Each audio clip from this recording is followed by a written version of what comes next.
Did you happen to see Jack Murphy's report on the sleeper cell missions occurring in Russia?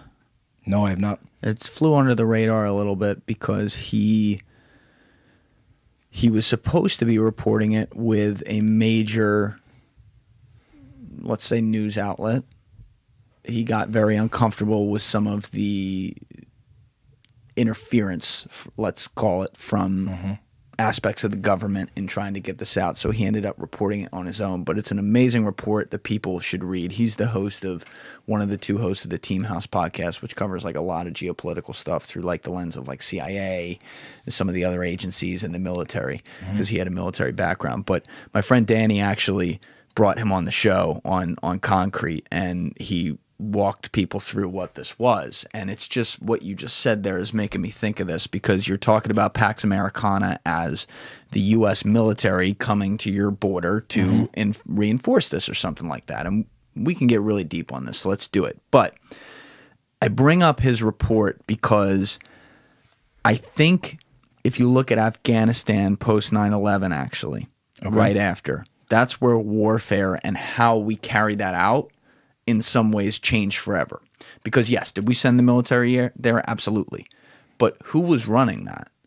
The CIA paramilitary on the ground was doing it. And you had like badass black ops officers in little teeny clusters, like going out into the country with big bags of cash, whatever you need, getting the people that they need on their side and kind of destroying the Taliban from within. And it was excellent, like I had said earlier, for a while. Jack Murphy's report, to loop that in, basically said that the United States had set up the CIA in conjunction with another intelligence service in Europe, who he did not name. He made the election not to do that. Had set up literal sleeper cells in like the late 2000s. So this is straight out of this. They need to make a movie out of this. But you've seen like those bombings on the bridges and stuff, and then some of the buildings in Russia, like where they make shit, or government buildings. That is the CIA pulling off some fucking amazing shit, if I may say. I know they don't like the people who found out about that. That's kind of the idea for part of it, but like it's great work, where they have been sabotaging from the other side of the border without putting our troops on the border per se. Sure. They've been sabotaging the Russian effort. And these sleeper cells, it's fucking crazy, man. They would be various people. It sounds to me like they'd be regular Russian people who they recruited, as well as some foreigners who they sent in there, and they don't do anything. So let's say they sent them there in like 2009, 2010. These people know their mission, and they are literally a sleeper cell, meaning they go about their life, they have their business, they have no communication with intelligence services, they have bombs buried in random fucking coordinates in the woods, and the minute they get some Morse code signal, which they got in 2022 at some point, they don't have to be told anything, and they go there and they fucking take care of business. And so when you're talking about putting the boots on the ground, it seems to me, on the basis of the fact that, yes, this is a terrible war that's going on, and I'd like to see it come to a close here, and I agree that obviously Putin's a horrible guy, and what he's done is kind of unfathomable. But you see that we have managed to help between funding, which people have questions about that, that's fair, but with some of the intelligence operations where we are effectively doing this with some covert nature. And Putin hasn't taken over Ukraine, which people thought he was going to take in like 2 days. So does that, I guess the overall question is, I wanted to give the full context so you could actually play with it, but is that kind of accomplishing what you'd like to see accomplish if that ends up working in the long run here? Okay. The military term with this is anytime you take an effect or anytime you make a decision point, you have primary effects that occur directly after whatever mission you take place. Then you have what are called secondary and tertiary effects, meaning effects that don't take into effect immediately, but maybe a year or two or decades after.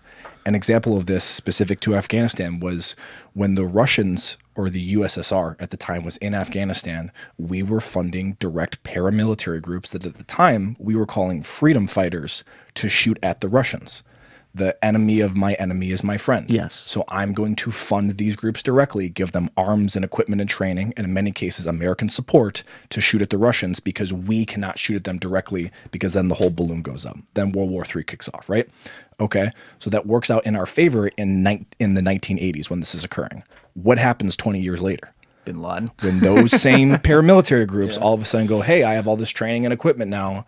Now I'm not a fan of the Americans anymore. We're going to hop in some airplanes and do some damage to these colonialists.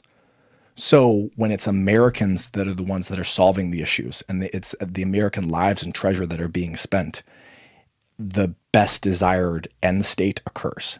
And that's a big ask of the American public. But if you look at World War II, the reason why Germany and Japan and even Korea following directly after World War II happened in the best way possible was because you had American intervention and American conventional forces and an American mission driving an American end state.